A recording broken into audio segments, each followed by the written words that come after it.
வணக்க மக்களே, சற்று மொழியான செய்தி ஒன்று வெளியாகியுள்ளதாம். 2026 சட்டமன்ற தேர்தலில் திமுக மற்றும் தாவைக்க இடையேதான் கடுமையாக போட்டி இருக்குமா?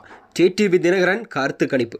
வாங்க வீடியோவை முன்பாக்கலாம். அதாவது வருகின்ற தமிழ்நாட்டில் 2026 சட்டமன்ற தேர்தலில் தான் திராவிட முன்னேற்றக் கழகம் மற்றும் தமிழக வெற்றிக் கழகம் ஆகியவற்றுக்கு தான் கடுமையான போட்டியெல்லாம் நிலவும் டிடிவி தினகரன் அவர்கள் தெரிவித்திருந்தாராம். அதாவது விடுதலை போராட்ட வீரர்கள் மருது சகோதரர்கள் நினைவு தினத்தை முன்னிட்டு தான் அமமுகவின் பொதுச்செயலாளர் டிடிவி தினகரன் அவர்கள் சிவகங்கை மாவட்டம் திருப்பத்தூரில் நேற்று அவர் சிலைக்கு மாலை அணிவித்து மரியாதை செலுத்தினாராம். பின்னர் செய்தியாளர் சந்தித்து பேசிய தினகரன் அவர்கள் தமிழக வெற்றிக் கழகத்தின் தலைவர் விஜயின் அரசியல் வருகை என்பது 2026 சட்டமன்ற தேர்தலில் கண்டிப்பாக 2006ஆம் ஆண்டு போலவே விஜயகாந்த் ஏற்படுத்திய தாக்கத்தை போன்றே இருக்கும் என்று நான் நம்புகிறேன். இது தமிழகத்தில் உள்ள அனைத்து அரசியல் கட்சிகளுக்கும் கண்டிப்பாக வாய்ப்புகளை பாதிக்கும் நிலையில்தான் கண்டிப்பாக அரசியல் களம் சூடுபிடிக்கும் நிலையில் பார்க்கிறேன் என்று அவர் கூறியிருந்தாராம்.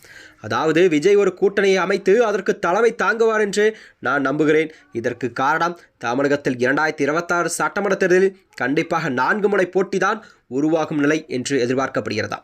2026 சட்டமன்ற தேர்தலில் திராவிட முன்னேற்றக் கழகம் மற்றும் தமிழக வெற்றிக் கழகம் தான் ஆகியவற்றுக்கிடையே கடுமையாக போட்டி இருக்கும். இந்த ஆண்டின் இறுதியில் இந்த கூட்டணி குறித்து தெரிவிப்போம். எங்கள் கூட்டணி தான் கண்டிப்பாக வெற்றி பெறும். விஜய் தலைமையில் ஒரு கூட்டணி அமையும் என்றுதான் கூறினேன். விஜய் கூட்டணிக்கு செல்வோம் என்று நான் சொல்லவில்லை என்று அவர் கூறினாராம். அரசியல் அனுபவத்தை விட மக்கள் யாரை ஏற்றுக்கொள்கிறார்கள் என்பதுதான் இதில் முக்கியம். அரசு சரியாக செயல்பட்டால் அதை வரவேற்பதும், சரியாக செயல்படவில்லை என்றால் எதிர்த்து குரல் கொடுப்பதும் தான் எங்களது கொள்கை என்று அமமுகவின் பொதுச்செயலாளர் டிடிவி தினகரன் அவர்கள் தெரிவித்திருந்தாராம். டெல்டா மாவட்டங்களில் மழை வெள்ளத்தில் நெற்பயிர்கள் பாதிக்கப்பட்டுள்ளது. இதனால் துயரத்தில் இருக்கும் விவசாயிகளுக்கெல்லாம் தமிழக அரசு கண்டிப்பாக உரிய இழப்பீடு வழங்க வேண்டும் என்று டிடிவி தினகரன் அவர்கள் தெரிவித்திருந்தாராம். தொடர்ந்து எடப்பாடி பழனிசாமியை குறித்து பேசுகையில் அதிமுக பொதுச்செயலாளர் எடப்பாடி பழனிசாமிக்கு தனித்து போட்டியிட்டு வெல்ல முடியாது என்ற அச்சம் வந்துவிட்டது. எனவேதான் அவர் விஜயின் பிரபலத்தை கண்டிப்பாக தனக்கு சாதகமாக்கிக் கொள்ள முயற்சிகள்லாம் செய்து வருவதாக டிடிவி தினகரன் அவர்கள் தெரிவித்திருந்தாராம். எடப்பாடி பழனிசாமி மாநிலம் தழுவிய பிரச்சாரத்தின் போது கூட அதிமுக தொண்டர்களிடையே தாவைக்க கொடி அசைத்ததும் அதிமுக தாவைக்க கூட்டணி உருவாகிறது என்ற எண்ணத்தை மக்களிடம் உருவாக்க முயற்சிப்பதும் அவர் கண்டிப்பாக அவசர நிலையை காட்டுகிறதா. ஒரு கட்சியின் கொடியை மற்றொரு கட்சியின் பிரச்சாரத்தில் தொண்டர்கள் பிடிப்பது என்பது அரசியல் மிக மோசமான நிலையில் என்று வெளிப்பாடுதான் இதற்கு காரணம் என்று அவர் கூறியிருந்தாராம்.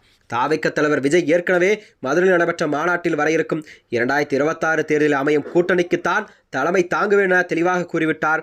அப்படி இருக்கையில் அவர் எப்படி எடப்பாடி பழனிசாமியை முதலமைச்சர் வேட்பாளராக ஏற்றுக்கொள்ளும் எந்த ஒரு கூட்டணியும் கண்டிப்பாக அவர் இணைய மாட்டார் என்றுதான் நான் உறுதியாக கூறினேன் என்று டிடிவி தினகரன் அவர்கள் தெரிவித்திருந்தாராம். அது மட்டுமின்றி அவர் கூறுகையில் எடப்பாடி பழனிசாமியை முதலமைச்சர் வேட்பாளராக ஆதரிக்கும் எந்த ஒரு கூட்டணியும் தான் நான் கண்டிப்பாக ஆதரிக்க முடியாது. அவர் நம்பகத்தன்மை இல்லாதவர், துரோகத்தால் பெயர் பெற்றவர்.